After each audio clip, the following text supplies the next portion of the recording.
All right. Well, good evening, everybody. Hello, everybody. From our side, it's actually Hello. just afternoon. Laura and myself are currently in Minnesota visiting a family. But yeah, just a massive welcome to everybody joining us. We're so excited to be able to host this weekend as the Northwest Campus Ministry. And I just want to start by saying, man, what a powerful time of worship. I just look to my left and there's just tears rolling down Laura's face. I mean, we're just so moved. So Zane, Chanel, Panache, Fense, thank you so much. I'm so excited that you guys are going to be live on Sunday morning. I can't wait for that. So what an incredible start. Yeah. And a big up to the Northwest student and intern leadership team. They have pretty much been responsible for putting this whole weekend together. And it's been such a joy for Laura and myself just to be able to stand back and really see them use their talents and pull everything together. So whatever you'll see here is their handiwork. And we're just so proud and excited to be able to be part of this. I mean, that's really. But the theme for our weekend is shameless audacity. Now, if you're wondering, did we come up with that? No, it's actually in your NIV Bible in Luke 11, verse 8. I would suggest that you go away and study that specific passage. It's really found within a parable that Jesus speaks about, and the whole parable is about prayer and our relationship with God. Now, there's a couple of definitions for audacity. One of them is a bold disregard of normal constraints. I mean, I just love that. Like a bold disregard for normal constraints. I mean, that's who we are as disciples.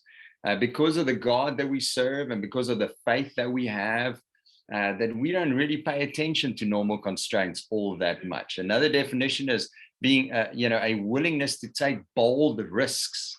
Again, that's who we are as disciples. That we are people that live life to the full, that live life on the edge. We are people that want to take bold risks because of the God that we serve and the Jesus that we follow. And what's amazing is you'll hear over this weekend. One, boldness should define how we can interact with God.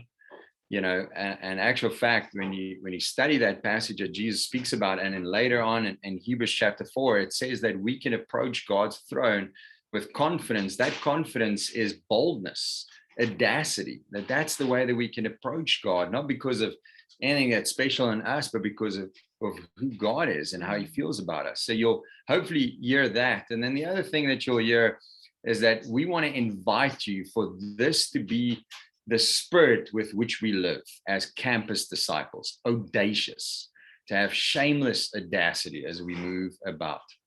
Now, tonight, it really is incredibly special to introduce our speakers to you. I cannot think of anyone better to kick us off tonight, and that is Brian and Kristina Campbell featuring Little Aspen. Now, I literally just came back to Minnesota about 2 days ago from visiting the Campbells, and I got to hold Aspen for the first time, and it's just it was so surreal. But Brian, Kristina, we love you guys so much. We respect you so much. When they came over to South Africa in 2016 to teach and train at our encounter retreat and our leaders, from that day forward, I want to say my life has been different. And you guys are so dear to us. I can't imagine coming to the States without visiting Brian. And I know we'll hook it up that all of our family can hang out together. But before I get too personal, I did want to give you guys a little bit of an idea of who they are before I hand over to them. That's right, Aspen. You can clap for your mama and papa. Yay. You've done well, Aspen. All right. But Brian and Kristina currently serve as evangelists and women's ministry leader in Boston. They actually recently located, transitioned from leading the Denver and Boulder campus ministries, where they oversaw the campus ministries throughout the Rocky Mountain region here in the US. Now, Brian was raised in Colorado, and he received his bachelor in special education and also has completed a master's in Bible and theology. Kristina was raised in North Carolina and received a bachelor in biochemistry. And before moving to Colorado to work in biochemistry research, before she transitioned into the full-time ministry. And Brian has served in the full-time ministry since 2007. Another connection that we have, both of us went into the ministry then, and Kristina has been serving with him since 2011. They got married in May 2012. And little Aspen is 8 months old, and they just love adventuring together in life. They're some of the most adventurous people that I know. They're passionate about helping people become true Christians, making disciples, raising up and training young leaders, preaching and teaching the word, the word all over the world. And I know they also have a strong affiliation with us in Southern Africa, but also with Thailand. They've been over to Thailand many, many times to help the church there and inspire and teach. But they love traveling. Brian is passionate about fly fishing. He is also my mentor when it comes to fly fishing. Enjoys everything about the great outdoors. And Kristina loves photography, handcrafting, and researching all things mind and personality. So Brian, Kristina, we love you guys a ton. And just so excited that you guys are able to kind of tee our weekend off talking about audacity. So over to you. Over to me. Well, guys, it's crazy that it's been 5 years since we've eaten pop and had real rooibos tea. Yep. And got to freeze in our summertime. I remember when we went out there to visit, Jock says, yeah, it's our winter. I'm like, how cold can it really be? It's Africa. It got cold, especially at night. No wonder some of you guys have sweaters on and stuff like that. But hey, I know you're a little zoomed out. It's been a while. It's been a minute.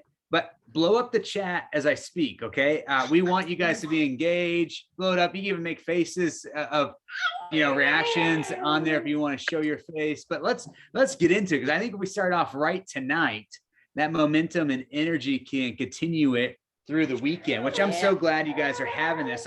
I'm sorry that you're in your third lockdown. That's hard. In the States, obviously we've had a different pace of different stuff. We may be on par to another lockdown here, but I feel for you guys to have your third lockdown, starting off this new season of school. Our heart goes out to you as you're stuck on Zoom once again and fighting for that. And then I'm proud of how many Christians you guys have made during this lockdown season. I mean, you guys have not stopped sharing your faith and making disciples. Welcome to all the young Christians on the screen. I just think you guys have been bold and courageous and audacious even during this crazy time of COVID. So really proud of you guys. You guys have been an example to the campus ministries across the world by your faith during this time. I hope you guys can realize that and get a little taste of that today. But we were asked to speak about audacity for all. And I went back and forth on how do we go about firing you up like NASA and getting the audacity pumping and flowing through your veins. And it's really come down to the two thoughts have landed in my head. I think we need to talk about following Jesus, because the closer we follow Jesus, the more audacious we become, and that faith really overflows in our lives. And we're going to talk about leaving our fears behind us. I think fears is one of the biggest things that steals our audacity and our courage and our strength. And so I want to talk about those two things. So we're going to talk about following Jesus first, and we're going to look at the story of Gideon, about how he left his fears in the darkness and chose to be an instrument of God to do some audacious things. Let's dive into this first point about having audacity to follow Jesus closely. And for someone who's known for being courageous and strong, this really doesn't come from within a person. It comes from how closely someone follows Jesus. Like courage, strength, faith, it's truly measured how close you are to following Jesus. Anyone can manifest some hype for a moment, but to have true faith and courage, it comes from walking closely with Jesus, because he is the most audacious person to walk the face of the earth. And everything that we do as Christians begins and ends with this call to follow Jesus. And the more closely you follow him, the more faith you have. Just listen, write down these verses I'm going to read to you, and just listen to them about the call to follow Jesus. John 8, verse 12 says, when Jesus spoke again to the people, he said, I am the light of the world. Whoever follows me will never walk in darkness, but have the light of life. Matthew 4, verse 19, Come follow me, Jesus said, and I will make you fishers of men. Matthew 8:22. But Jesus told him, follow me and let the dead bury their own dead. Matthew 9:23. As Jesus went out from there, he saw a man named Matthew sitting at a tax collector's booth. Follow me, he told him. And Matthew got up and followed him. Matthew 10, verse 38. Whoever does not take up the cross and follow me is not worthy of me. Mark 10, verse 21. Jesus looked at him and loved him. One thing you lack, he said, go sell everything you have and give it to the poor. Then you'll have treasure in heaven. Then come follow me. Luke 9:23. He said to them all, if anyone will come after me must deny himself daily and take up his cross and follow me. John 10, verse 27. My sheep listen to my voice. I know them and they follow me. John 21, verse 22. Jesus answered, if I want him to remain alive, you must follow me. John 12, verse 26. Whoever serves me must follow me. Where I am, my servant must also be. My Father will honor the one who serves me. As you can tell from these passages, Jesus calls us to follow him. Like, it is the calling that we must accept as his disciples. He demands that we follow him. He wants us to follow him closely, wholeheartedly, passionately, in an audacious way. He wants us to follow him for eternity. He demands that we deny ourselves, that we drop everything that we're doing, that we obey him, that we imitate him, and that we follow him. Nothing on earth should stand in the way of you or me following Jesus. Our greatest need is to follow Jesus. We need to put our pride on the shelf, other things that don't matter, things that aren't important, and choose to follow Jesus wholeheartedly. If you're not committed daily to following Jesus, you'll never be audacious in life. You'll never have this faith that you desire that will shake the earth. Following like Jesus and the one who died for you is truly the only thing that matters. Our commitment to following Jesus is what distinguishes us from all the pseudo-Christians around us on our campuses and in our community. It's the very heart and purpose of our movement. It's the very thing that transforms you when you made Jesus Lord of your life, this commitment to follow Jesus. This call to follow Jesus is this initiation to discipleship, but this invitation to the wildest dreams of your life. It all begins and ends with this call to follow Jesus, no matter what it costs. And we can't afford to let anything cut in on our followership of Jesus. And if we're honest, there's many things that drown out our audacious faith because things distract us from following Jesus. I'm going to throw out a handful of here. I'm just going to get real. If you don't like me, well, I'm not returning the rest of the weekend. So it's okay. I'll throw it out there. But I think about this. A lot of us are following the world and its ways more than we are following Jesus. We so desperately want to fit in, be accepted, have fake security that the world provides, that we can sell our soul to obtain it. The way you dress, the music you listen to, the things you watch, the things on your Instagram, the things you're watching on TikTok, this type of stuff that you're digesting, our judgmental and critical hearts viewing things from a worldly perspective and not an eternal perspective. It's sad to think that some of us are more passionate about our degrees, our opinions, food, sports, environment, hobbies, our Instagram account, than we are about following Jesus. You can't follow both Jesus and the world. Who are you following? Some of us like to follow ourselves more than we like to follow Jesus. I think this is a big one here in the US, but our pride and our insecurities can lead us to being independent. We don't want to seek advice or let others help us. So we build a wall so tall and so wide that people can't penetrate it. And we convince ourselves that no one gets us, no one understands us, no one thinks the way I do or feel the way I do, and we become independent. And we start thinking about what we want and what we're feeling. And we put our desires and our wants before we put following Jesus. And we can forget that Jesus says over and over again that the call of discipleship is all about denying yourself and no longer living for yourself, but for the one who died for you. The whole principle of following Jesus is about taking on him, not continuing to live as yourself. Who are you following? Some of us are following our pleasure, and our desires more than we are following Jesus.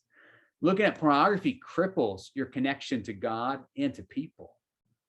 Chasing romantic relationships to feel complete will never satisfy. Overeating, oversleeping, binge watching, Netflix. I assume you guys have some form of Netflix out there. Like these types of stuff, YouTube, like this doesn't fill. But when we let our pleasures guide what we follow instead of Jesus, we get all off kilter. And instead of denying ourselves or being sold out for the mission or reading our Bibles daily or really going after growing in our character and becoming more like Jesus, we get distracted. I think about fake Christianity. Yeah, fake Christianity can be in your campus ministry. It's really easy to log on and throw a couple things in the chat, but people haven't seen you in weeks, right? You guys are in a lockdown right now. Who knows what you're like when you log off this screen?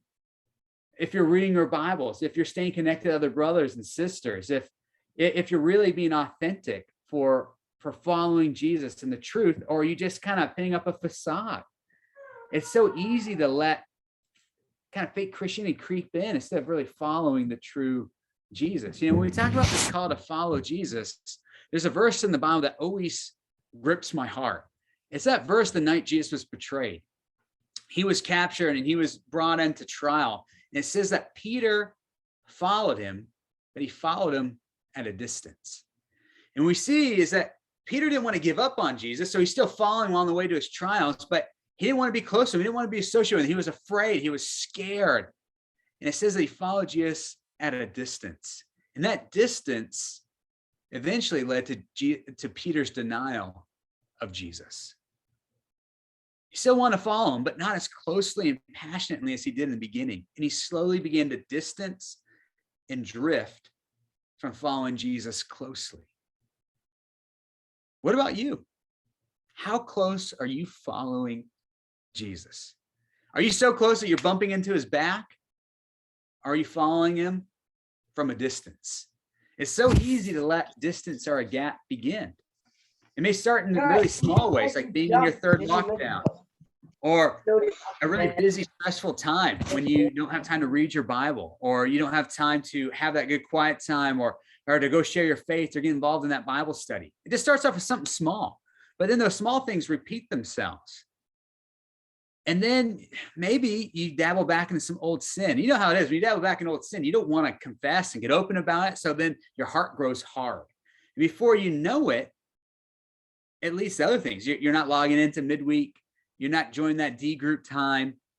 And your heart begins to get hard and prideful. Before you know it, you can be following Jesus at a great distance. These last couple of years have been by far the most challenging years for Kristina and I in our followership of Jesus. You know, when COVID started up, Kristina had just finished a very serious program trying to kill off a disease called Lyme disease and some other sicknesses that were going on in her body. She had to be on like chemo level treatment to try to kill off these diseases that she had. It made her so sick that there's days that she couldn't get out of bed, that she needed to be carried to the restroom or couldn't make food, just had to be in bed all day. We had a season, we're just coming out of that. And she had just gotten cleared right when COVID started. And we found out that we could start trying for children. And we found that she became pregnant. And we had been waiting for kids for 4 years. And we were so happy. I mean, guys, just tears of joy falling down our faces. We were so elated. And then in the next week and a half, Kristina began to miscarry. We go into the hospital. We find out that we're losing this baby. And as we left heartbroken from the hospital, we also contracted COVID-19 from going there. And we had to spend the next 2.5 weeks extremely sick, quarantined in our house, absolutely heartbroken and devastated. Man, it took everything in us just to follow Jesus closely through that heartbreak and pain. You know, and just 2 months ago, Kristina's father passed away suddenly. He was 1 hour away from boarding a plane to come see us in Denver and died. Our worlds have been rocked and shook. And it's moments like that that really showed? Are you going to follow Jesus still when it's really tough and your world's turned upside down? Are you going to let your own pain, discontentment with situations distract you from following Jesus? You know, we've been even interviewing all over North America the last handful of months trying to find these next places in a worldwide pandemic. And luckily, Kristina got pregnant again. We got Aspen now. But you guys, we want to talk about some painful seasons of life this last year and a half has dealt us. Yeah, I think, clinging to Jesus and to your faith during challenges, it can be really hard because you think about how much Brian described, the world pulls us away from Jesus, but sometimes just heartache and pain and struggle feels like it pulls us away from Jesus. It's distracting and it's disheartening and discouraging. And more than anything, I think it's exhausting. And I think going through those years of health challenges, there were so many times that I felt like I don't have anything in my tank to give to other people. Like, how am I supposed to show that Jesus is a light to the world and be excited about that when I just feel so drained? And it helped me so much to just cling to some of the basic things that make a difference in our faith, right? That faith comes from hearing the message. And I was like, okay, if all I can do today is read my Bible, it's going to help me. Or to think about praying regularly. It wasn't one of those things where I could pray in the morning and feel set for the day. I was on I'm still on a really restrictive diet. So there's no coffee, no real caffeine, no sugar. There's nothing that keeps a normal person going to help me out when I'm sick. And so instead it was just me and Jesus every day. That's where I got my strength and energy from. And I think seeing God answer my prayer to have strength, or to go and be a part of a Bible study, or to go and be a part of a D time, he answered it every time. And that built my faith in an incredible way, to feel like, man, he's with me and he hears me. Even when I feel weak again the next morning, I can pray the same prayer and he's still going to answer it that day. And that was something that really helped when we ran into a lot of these, bigger issues that felt, excuse me, even harder to get through. Our miscarriage, having COVID-19 in the middle of that, and then losing my father. And I think it helped me to realize that there's specific prayers that I needed to cling to keep my faith, just close to Jesus. And I think about even the audacity of having faith when you struggle in a serious way. There's been plenty of people, as we've described our last year and a half, that are just like, how do you hold on to faith during that time? And I don't think it's that we're these magically strong people. I think it's just that you keep going back to the God who's given so much to you. And it's something that Brian and I really clung to during that time, that we have a good father. Yeah. And even when we lost our baby, we have a good father. And even when I lost my father, I feel like I have a good father, and he takes great care of me. And there's two things, particularly when I lost my dad recently, that were prayers I prayed that I feel like helped protect my faith. And one was that I would find treasures in the tragedy, that I would look for things to be grateful for, things to show me God was moving, to show me he loved me and he was taking care of me. And that helped protect my heart a lot. My dad was one of my best friends, and to lose him so suddenly at a young age, I just felt like I've got to cling to seeing God move in this still. When something really bad is happening, how is he still showing me he's good? What can I still have faith in? And that was so helpful to see little things that he did that took care of me, or even took care of my dad in the process, with how he wasn't sick leading up to his passing. But when he passed, we found out he actually had really severe lung cancer that had spread to his brain. And none of us knew. He didn't know. And just God's grace to not let my dad suffer for a long time, I think, was one of the treasures. And he was a disciple, passed faithfully. Yes. Was an incredible blessing as well. That was so cool to hear after he passed, all the ways that he had served different people in the church, the impact he had made at work, the people who, from his childhood had seen him grow and change and seen him become a disciple. And I think it was really inspiring to see, that's a treasure I get to hold, of the impact my dad left. And the other thing was that I prayed that my heart would stay soft, strong, and stable. And I think going through crisis, when you're trying to hold on to faith, those were things that felt really important to me. I wanted my heart to stay soft. I didn't want to harden my heart towards God, or think that he, blame him for the situation, or that he took away my dad. But I wanted to stay soft so I could stay close to Jesus in that sense. And I wanted to be strong, to know that God can give me a strength that far outweighs anything I could imagine, and that he could be strong where I feel so weak. And I feel like he's really helped me, especially as I still need to care for this little one. And I have my husband and my family that I want to stay close to, and that we're transitioning in our jobs. So I was like, I need some strength. And then for sure, some stability. Guys, I thought I understood what lack of sleep was like when I was sick, because I didn't get a lot of sleep. But you add a baby to that, and you're really, really tired. And then you add grief to that, and there's like an extreme exhaustion. And so it makes it so that you don't feel so mentally, in control of things. It's easy to get anxious or to feel depressed or to feel, really sad. And so I've prayed a lot that my heart and my mind would stay strong and soft and stable in this time, that I could just focus on the things that God would want me to focus on. And that's being close to Jesus and having audacious faith in this time. Yeah.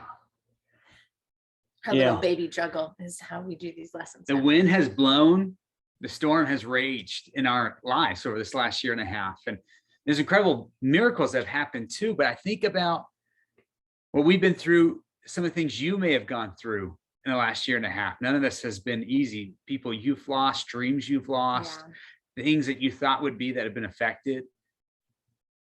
The only thing that got us through this season, and I know will get us through every season ahead, is following Jesus. His promise that his burden is light and his yoke is easy is true. And if you do it his way and you follow him, you can get through any storm. You can navigate any challenge. No matter what blessing or tragedy comes your way, you can be an audacious person with faith, with courage, with strength, because it's not really about you. It's about the God that we follow. It's about Jesus and all his promises. They come true when we follow him closely. So I don't know what's distracted you or cut in on you following Jesus in the last year and a half. Do you think about starting off a new school year? But I pray that you figure it out. I pray that you can be following Jesus so closely that you're bumping into his back. Because if you're that close, Satan will try to rip you apart. But following Jesus triumphs every single time. Jesus says, where my servant is, where I am, my servant must also be. We're men and women who eagerly follow Jesus. That's what makes a person audacious. And that's what I love. It's not about personality type. It's not about your gifts. It's not about your talents. Anyone can have audacious faith if they truly follow Jesus closely. The second point we wanted to talk about is about leaving our fears behind us, leaving our fears in the darkness. I think fear is something that has grown and elevated over the last bit of time of COVID in our lives. And I'm just a little bit older than you guys, but I think faith in this audacious faith that we want gets robbed by fears. And I think this generation, your generation, my generation, is so afraid that we don't do anything with risks or complications or challenges. We want to stay safe, and you can't be an audacious person and be safe. Like those two are antithesis of each other. If we're going to follow Jesus, there's always a lot of fears we're going to face. Satan uses fears and lies. Those are his top methods to distract us, disengage us, to detour us, to divide us, to create doubt in us, and to devastate our followership of Jesus. It is fear that whispers you're not good enough. It's fear that shouts that you will fail. It provokes us to doubt. It's fear that stops you from even starting in the first place and cause you to never finish. We all have so many fears. No one is fearless. A courageous person is someone who overcomes their fears and trusts God instead of giving in to them. Following Jesus helps us to leave our fears behind us because we're following the one who cannot be defeated and always is victorious. Let's look at Gideon in Judges chapter 6-7. I'm going to summarize a lot of this, but when I look at Gideon, and what I love about Gideon, he's just a sub-average college student. He was your age when this event took place. And he's just average. There's nothing special about Gideon that God would pick him or choose him. Truly, audacity is not about you, but it's about God who fills you and God who calls you and the God who moves through you. And what we get to see here is that God empowered a really sub-average, weak man to do audacious things because he trusted God. And I think that's what we can all do. And that's what we all want, is to be audacious, but you got to first leave your fears behind you. So Judges chapter 6-7, the arena here that this takes place is the Israelites are scattered, they're divided, they're not unified, they're being oppressed by the Midianites and other surrounding nations that are oppressing them, stealing their harvest, stealing their resources. They took their weapons so they can't fight. They took their horses, they took their cattle. Anytime they had any type of harvest that would grow up, they come into there and steal it from them. And so the Israelites are starving and they're really hopeless. And this is a period where they weren't close to God and they begin to call out to him again. And God wanted to make a point that he was going to save them, but it was going to require a lot of faith. And it would be clearly God who wins the day and brings the victory. And so he sends an angel to go talk to Gideon. And Gideon is a coward. He's hanging out in a wine press. This is where they would press the grapes and make wine. And he's threshing wheat, which is literally stalks of wheat, and beating it, trying to get the grains to fall. He's filled with filth and he's being a coward. He doesn't want to do this out in the open because people will see it and come and take it. And the angel appears to him and looks this coward in the eyes and says, I am with you, mighty warrior, and I have picked you to deliver God's people. And to be audacious. Wow. And Gideon, like many of us, said, oh, you got the wrong guy. Like he literally LOL out loud. Like, no, angel, you got this wrong. Like I'm the weakest guy around. Like I'm the least of all my people. I'm not bold. I'm not courageous. I'm not special. Go pick someone else to deliver my people. And the angel of the Lord says, no, God has decided it is you. And I'm going to prove it to you. And God is not done with you. And this is going to happen. And Gideon's like, I don't know about this. And he's like, all right, well, I got this guest, an angel. He goes and cooks him a meal. He's kind of looking over his shoulder the whole time he's preparing this meal, hoping that the angel would just leave. The angel doesn't leave and keeps telling him more and more like, hey, you're the guy. You're the guy that God's going to use. And Gideon finally says, okay, all right, I'll be the guy. What's my first task? And he says, I want you to go cut down the idolatry in your town, burn it, and build an altar to God on it. Gideon got, out of fear. And you want me to do what? You want everyone in my town to hate me? He says, yeah, I'm not going to just make you a victorious military leader. I want you to be a victorious spiritual leader to this nation as well. Gideon goes through these series of tasks. He cuts down the Asherah pole. He burns it. He sacrifices to God. And he's still scared. And so the angel of the Lord appears to him and says, all right, you know the Holy Spirit that was part of the creation of the earth? He's like, yeah, that's going to come upon you. And the Holy Spirit enters him. And you kind of think it's like one of those Black Panther Wakanda moments where he drinks the purple heart-shaped herb and like goes through and all becomes like a superhero. Gideon drinks it and just felt like, hey, I'm still afraid. Like I thought this was like something magical was going to happen here. And he goes through these other series of doubt. And literally all of chapter 6 is about doubting that God was going to use him. And finally, he sees that God is not going to give up on him. He says, okay, God, all right, I'll go to battle and die. It sounds better than trying to doubt you. So what do you want me to do? He says, all right, I want you to gather Israelite forces and let's see how many you can come up with. So Gideon pits out the call. He gets on the PA system of all of Israel, and only 32,000 people show up, which is pretty lame for a nation of that size. Some people think it was like 2.5 million at that time. 32,000 people show up to fight. And the Midianite army and the surrounding army was estimated to be 135,000 people. So I don't know how you'd feel about going to war outnumbered 4-1, but those odds aren't good. Yet Gideon felt like, God called me to this. God's going to use me. That's 32,000. We'll go die and I won't have to worry about this anymore. And God pulls Gideon aside and says, all right, here's the deal, Gideon. You got too many guys. If you guys win, somehow people would say that you're a mighty warrior and you won the battle. But the truth is, I'm going to win the battle. So I want you to make an announcement. Anyone who's fearful or scared, they can leave. They can go home without shame. So Gideon gets all the guys together. Hey, thank you for traveling out here. If any of you guys are afraid about this 4-1 odds, you can go home. Well, a lot of people went home. 22,000 people left. So Gideon's left now with 10,000 men. And God pulls Gideon aside again. Okay, hey, Gideon, I still think 10,000 is too many. We need to we need to subtract this group anymore. Bring them down to the river and let's watch them drink water. The ones who drink like humans, we're going to send home. And the ones who drink like dogs, like the special needs ones, those are the ones I'm going to use to save the army, because everyone thinks it's by strength. Everyone thinks it's by those who are honored, the strong, that are going to win the day. No, I'm going to use the weakest. I'm going to use the ones that people don't believe in to do something really special with.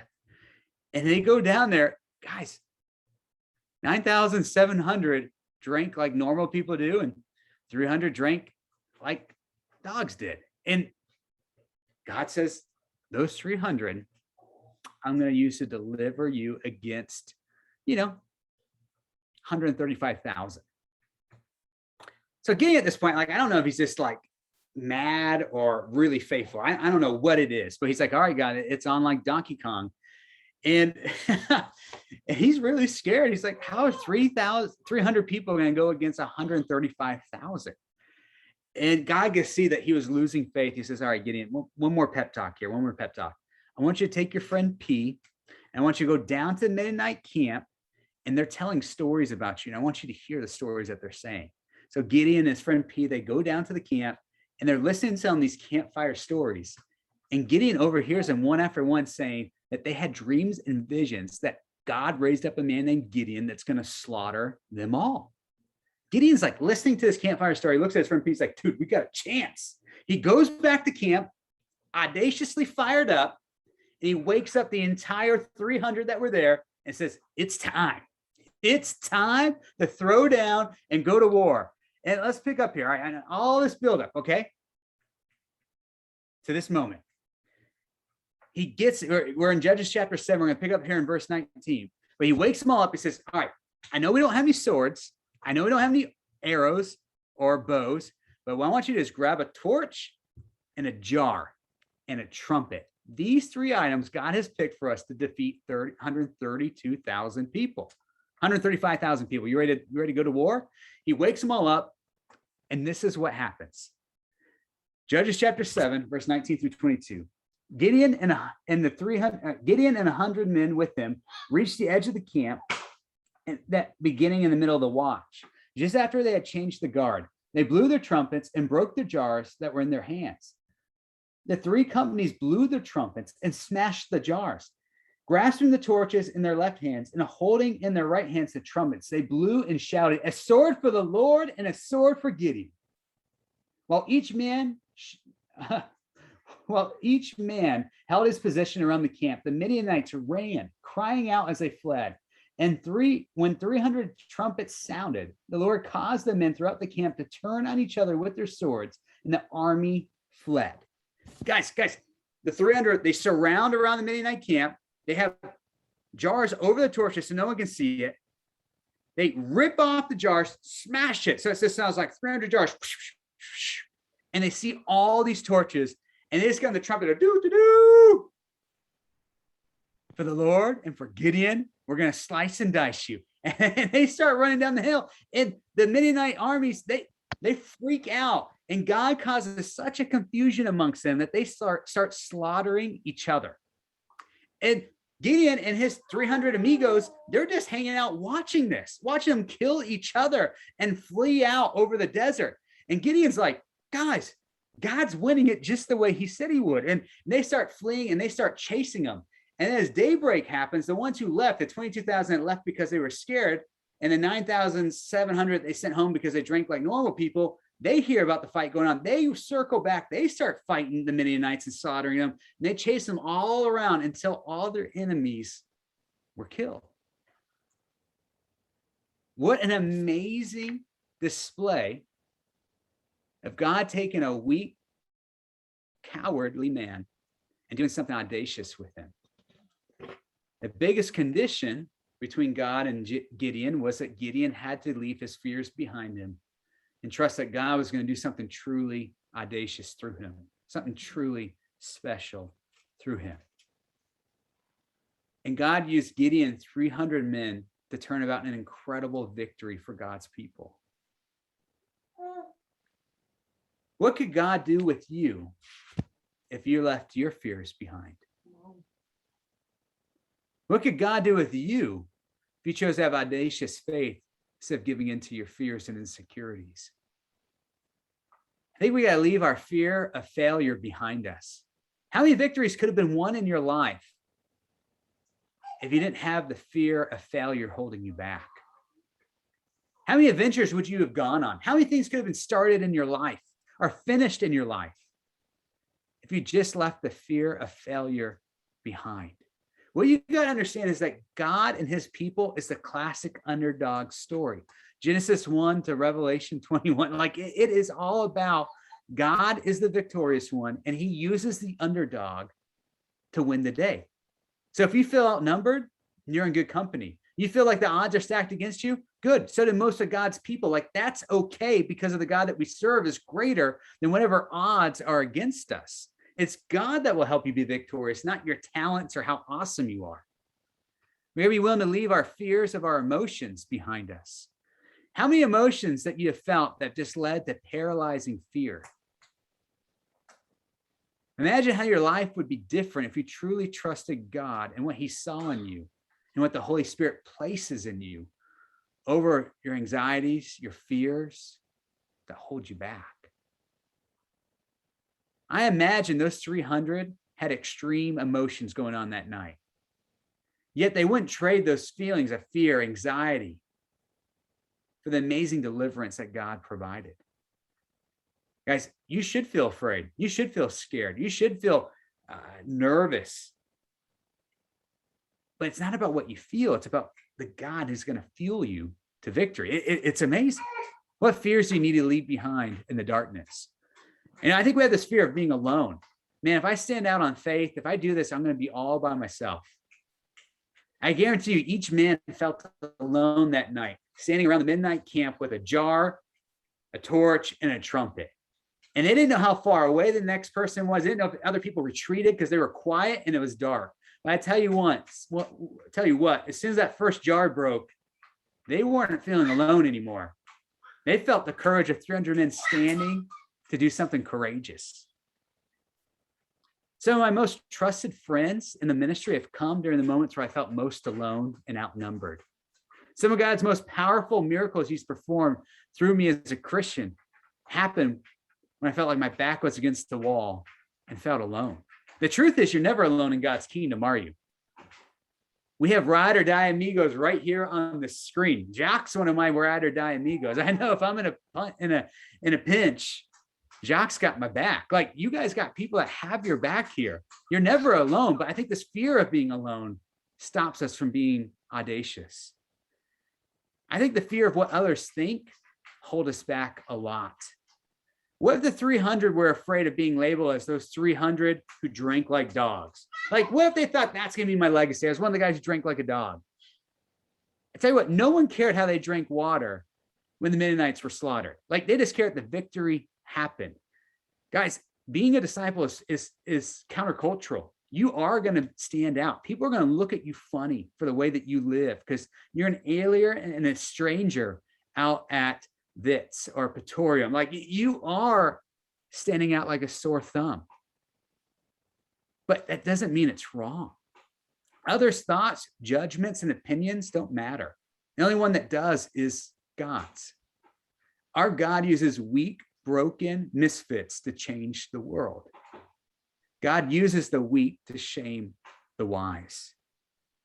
Who cares what people think of you? You should care what God thinks of you. We've got to leave our fears of the future behind us. So many of us are so afraid of the future that we don't live for today. Victory was never guaranteed, but they based their whole future on one night and a very bad plan. And God came through. The future is only scary if you're living for today. After this epic battle, they went home heroes because they weren't thinking about tomorrow. They were just thinking about how can they live audaciously today. You know, I got baptized 15 years ago as a freshman in college, and there was only a handful of students in our campus ministry. And there was nothing special about me. I was never a captain of my sports team. I was never a good public speaker, never successful in school or best in anything. If anything, I had dyslexia and couldn't even read. In my first Bible talk, for the first year, I refused to even read a scripture out loud because of how difficult it can be for me to read. But becoming a disciple caused me to face my fears and lies I have believed in for years about myself. Accepting my weakness created a hunger in me to grow, a hunger in me for humility, a hunger for me to become something more because of God who is now living in me and not who I was in and of myself. And it was crazy. Over the next year, 4 of my best, closest friends from high school became Christians, and some other friends became Christians, so much that they had me lead a Bible talk. And I'm like, guys, I don't think I'm a Bible talker. I don't think I'm gonna do a good job at all, but there's such a need. I'm like, okay, I'll do it. And people started becoming Christians in my Bible talk. And the guy who helped me become a Christian said, man, maybe you should try the ministry. And they sent me out to Bergen, Norway when I was 19 years old to go help lead a church planting. I don't know if you know anything about Bergen, Norway, but they're a bunch of really tall white people. And in their eyes, I'm too dark to even be classified as white. And they hate Americans and they hate religious people. And I was both. And I went out there, and the next youngest guy on the mission team was 32 years old. And I was 19 and supposed to be like leading it that summer. I was so outnumbered in every sense, but I'm so grateful for that transformation that I got to try. I mean, I got laughed at, cussed at, spit at. People wanted to fight me, but it transformed me. It made me something that I could have never have been if I let my fears hold me back. I think about this almost every time. I think about going to full-time ministry, like leading the campus my junior and senior year of college and going into the full-time ministry. I'm like, I was so afraid, so petrified to do any of that, especially at such a young age. I remember a month after we got married, I had this opportunity to speak to 18,000 people at our World Discipleship Summit. There's one coming up next year in Orlando, and I hope to see you there. But guys, I was the guy picked for North America. I was the only person under 35 years old that's touched that big stage. And I memorized my entire lesson. And I was so stomach sick. I was telling Jacques this story even before I got up on stage. And I thought it was all out of me. And I'm walking up on stage and I trip over the last step. I almost eat it. I regained myself. And I go up there and I let it rip. I mean, not my stomach, but I let the sermon rip. And I was just like, wow, what if I just given to all my excuses and fears? What could that have been? I think about these time and time again, or Kristina's going to share about a couple of things that she had to overcome that she's so glad she did.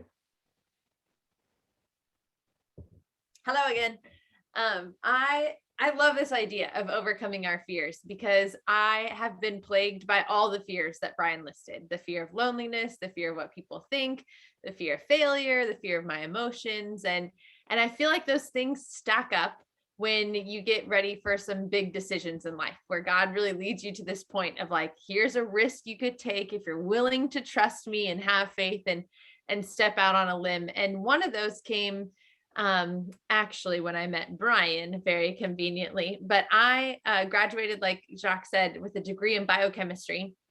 And I moved out to Colorado to work with a Nobel laureate in biochemistry research. And I loved my job, but I had always wanted to try the ministry. So it was kind of always in the back of my head, like maybe I'll get my PhD and then do the ministry. And so when I came out to Colorado, I was interviewing for graduate programs to get my PhD.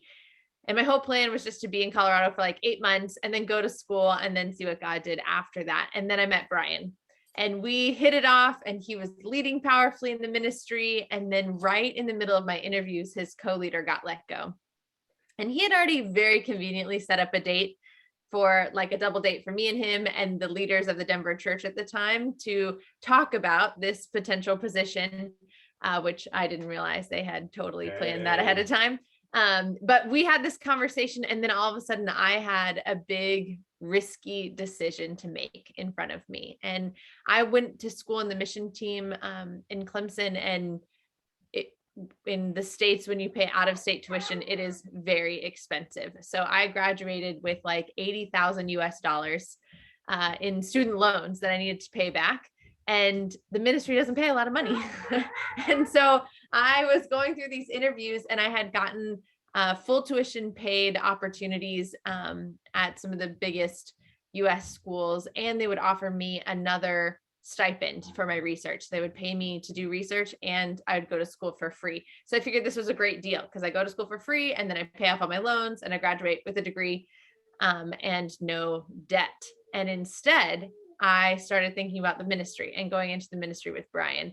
And I remember the conversations I had with God, with my dad, with my mom, just wrestling, trying to figure out how in the world can I muster up enough faith to do what God's clearly laid out in front of me. And I felt like he had totally blessed my science path. He had let me into all these schools. I got all these special scholarships and opportunities, but then he was blessing this opportunity to try the ministry, and Brian and I were falling for each other. So the idea of dating him seemed very exciting too. And I just wrestled with the idea of like, man, if this falls apart, what if I lose my opportunity to go to school? Or what are people going to think of me? I was working for a Nobel laureate. Like, I had to sit down and tell him that I was going to give up my graduate program to work for a church. Like, that just is crazy in the science world. And even my parents, who are disciples, felt a lot like, you've put a lot of time and money into school, and now you're going to kind of give it up for the ministry. Like, we love Jesus too, but is that really the best idea? And it was a lot of wrestling, a lot of prayer, but I feel like it's such a special thing because I decided to try it out. I decided to defer my graduate program for a year and give the ministry a try. And Brian waited to ask me to be his girlfriend until after I said yes. Yeah. So I also ended up trying out our relationship, and we were married 13 months later, which was kind of wild, but God just blessed it so much. I'm like, we've gotten to travel the world. It's been, a dream come true for me to be in the ministry. We've gotten to help so many people become Christians. And I just felt like I really wrestled with all those fears that he was talking about. And one of the things I've learned since then, it's a really practical piece that helps me when I get to a really fearful place in my life, is I think about all the lies that Satan's telling me, right? Like all the things you're hearing of, people are going to hate you. You're totally going to fail. You're going to end up alone. Like, there's no way you can handle this. You're too weak or untalented, or you don't have enough money to pay off all that debt, or whatever it is. And I write those down in a list of, these are all of Satan's lies.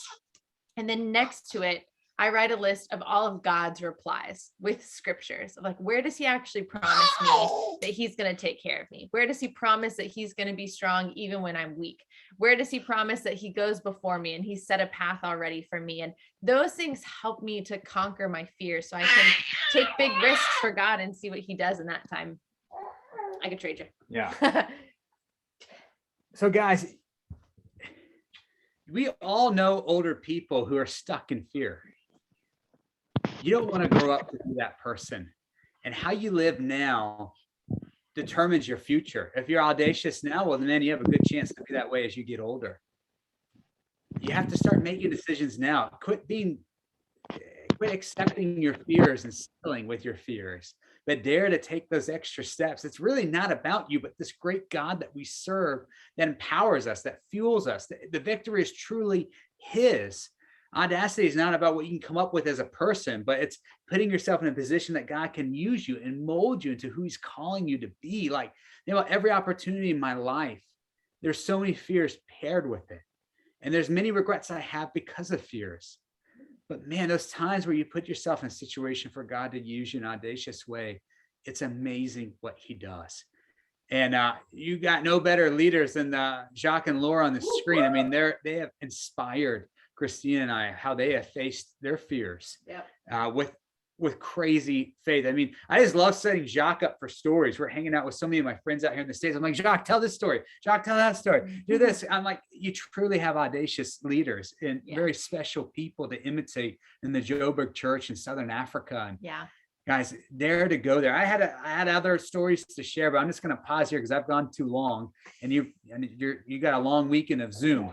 But guys, I could equally go another hour of just sharing stories of people your age, just like you, choosing faith over fear and how God has blown them away. But I hope you get to taste it for yourself with this upcoming school year. Love you guys. Thank you for having us. Thank you. Wow. Amen. Thank you guys so much. Guys, can we maybe unmute and just show them love and appreciation? As much as we can. Oh, wow. Thank you so much. Amen. Wow. Dude. Oh my word.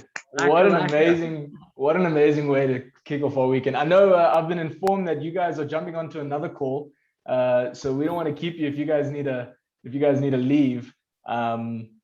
But yeah, thank you so much. Thanks so much, just starting off being super vulnerable just with both of your lives, and some of the hard stuff that you guys have been facing. I think this time in our lives is definitely filled with trials and heartache, and but I think just kind of just being able to be audacious through that. You teaching us about Gideon, but us even learning from you, I think has been such a privilege. I think just being close to Jesus, following. Are you like on his back, or are you following from a distance? And then just to let go of fear. I think I love the fact that Gideon was this coward. Gideon's one of my favorite stories. I'm the youngest of 3 boys. I have a little sister now, but I always felt like the least of my family, the least of my clan. So I'd love to hear my mom read us that story when I was young, because I just felt like, man, I can do anything. So thank you so much, just for sharing your lives and sharing this with us. We're going to open it up now for a time just of reflection. So yeah, if anyone has anything to kind of say or questions or whatever, we're going to open up now.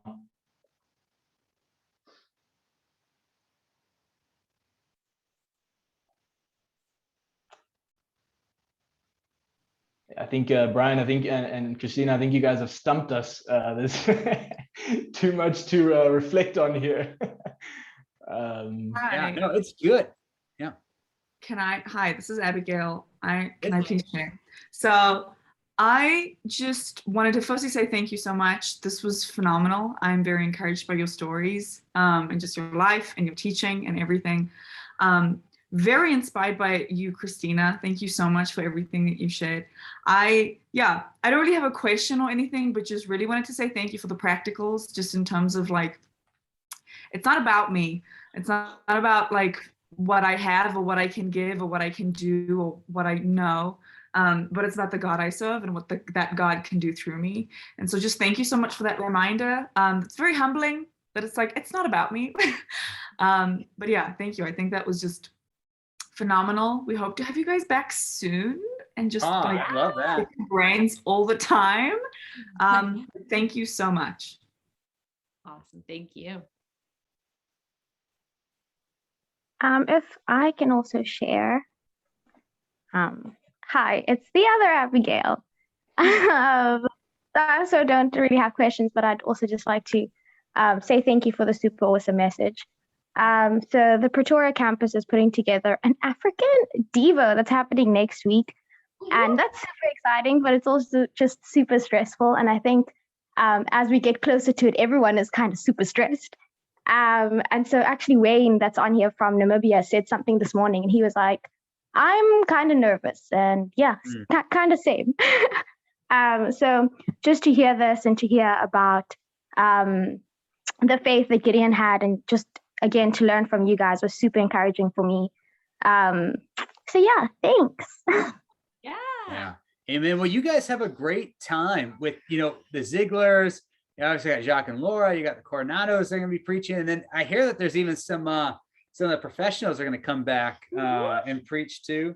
I love David, fellow rugby player, but Valerie. And Valerie. But you guys got some great things lined up this weekend. I would encourage you, any people who's not on this screen that should be, send them a follow-up message, on WhatsApp. Get people here. Like this weekend's going to be fire, and even invite your non-Christian friends. Like let them catch a bit of this flame and get inspired as well. But it was an honor to be with you guys. Absolutely. We love you. We're new here in Boston, and I do have a meeting that I didn't think would have to happen, but needs to happen now. But we love you guys. We felt so honored to be with you, and we truly are proud of you and what God has done through the last year and a half, in spite of 3 lockdowns and who knows what else to come. But you guys are heroes to us. We love you. We think of you often. We love you very much.